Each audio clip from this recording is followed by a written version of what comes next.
सोलापुरात अचानकपणे मृत पावलेल्या 60 ते 70 पक्ष्यांचा रिपोर्ट हा पॉझिटिव्ह आल्यानं सोलापूर शहरात बर्ड फ्लूची साथ पसरल्याची शक्यता वर्तवण्यात आली आहे।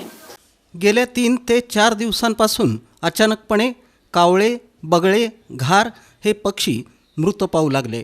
जवळपास 60 ते 70 पक्ष्यांचा अचानक मृत्यू झाल्यानं पक्षीमित्र पक्षीप्रेमींमधून चिंता व्यक्त करण्यात येऊन प्रशासनानं तातडीनं याची दखल घेण्याची मागणी केली जाऊ लागली। मृत पावलेल्या पक्ष्यांमध्ये सर्वात जास्त प्रमाण हे कावळ्यांचं होतं। अशा प्रकारे अचानकपणे अत्यवस्थ होऊन कावळे तसंच अन्य पक्षी मृत पावल्यानं वेगवेगळे तर्क आणि अंदाज व्यक्त केले जाऊ लागले होते। या पार्श्वभूमीवर सोलापूर पशुसंवर्धन विभागानं हे प्रकरण गांभीर्यानं घेतलं। एवढ्या मोठ्या प्रमाणात कावळे आणि अन्य पक्षी मृत पावू लागल्यानं हा नेमका काय प्रकार अथवा आजार आहे याकडं पक्षीमित्र तसंच पक्षीप्रेमींचं लक्ष लागून राहिलं होतं। दरम्यान पशुसंवर्धन विभाग पुणे आणि त्यानंतर भोपाळ इथं या संदर्भात सखोल तपासणी करण्यात येऊन याबाबतचा रिपोर्ट ऑनलाईन पाठवण्यात आला असून तो रिपोर्ट पॉझिटिव्ह आल्याची माहिती विश्वसनीय सूत्रांनी दिली। यामुळं सोलापुरात बर्ड फ्लूची साथ पसरल्याची शक्यता व्यक्त केली जात आहे।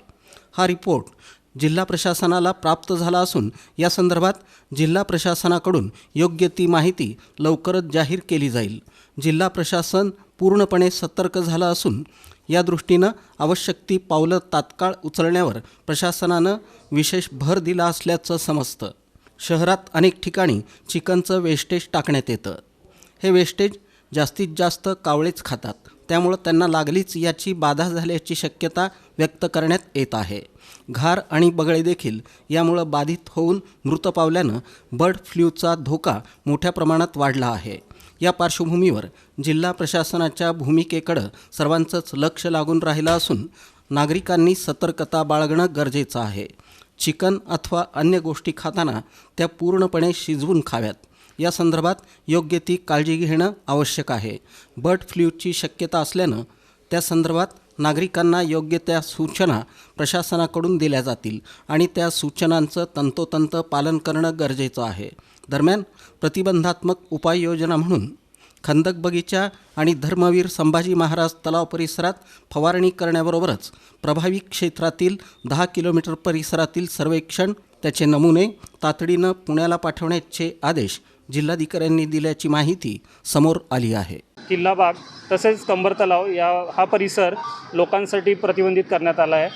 तसेच आरोग्य विभागाच्या मदतीने आम्ही जिथे मृत कावळे आढळले होते तो भाग निर्जंतुकीकरण करून घेतलेला आहे आणि आता आरोग्य विभाग तसेच पशुवैद्यकीय विभाग यांच्यामार्फत शहरातील या अलर्ट झोनपासून 0 ते 1 किलोमीटरच्या परिघातील जे काही चिकन विक्रेते आहेत त्यांच्या दुकानातून पशुसंवर्धन विभाग यांच्या सहकार्याने आम्ही सॅम्पल कलेक्ट करून भोपाळा टेस्टिंगसाठी पाठवणार आहोत।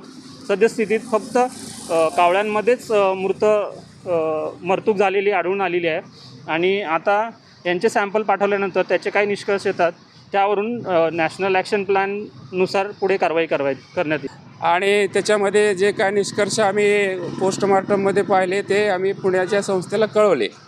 त्याचबरोबर आम्ही पुण्याच्या संस्थेला साधारणतः 5 कावळे आणि 2 घारी आणि 1 बगळा असे मृत पक्षी हे पुण्याच्या लॅबकडे पाठवले। त्याचबरोबर आम्ही 34 सॅम्पल हे नेझल स्वाब कावळ्यामधले 14 आणि क्लोएकल स्वाब कावळ्यामधले 14 असे 28 स्वाब कावळ्यामधले, 4 स्वाब घारीमधले आणि 2 स्वाब बगळ्यामधले असे पाठवल्यानंतर तिथून भोपाळच्या लॅबमध्ये national institute of high security lab आहे त्या ठिकाणी आणि त्या ठिकाणी सर्व व्हायरल आजाराचं निदान केलं जातं। तर त्यांच्याकडून आम्हाला काल अहवाल प्राप्त झाला आणि त्याच्यामध्ये H5N1 हा व्हायरस पॉझिटिव्ह आलेला आहे सकारात्मक। आणि त्यानंतर माननीय जिल्हाधिकारी महोदय यांनी माननीय आमचे जिल्हा पशु उपायुक्त यांच्या माध्यमातून नोटिफिकेशन काढून सतर्कतेचा इशारा सर्व विभागांना दिलेला आहे आणि त्या दृष्टीनं आजपासून आमचं नियोजन चालू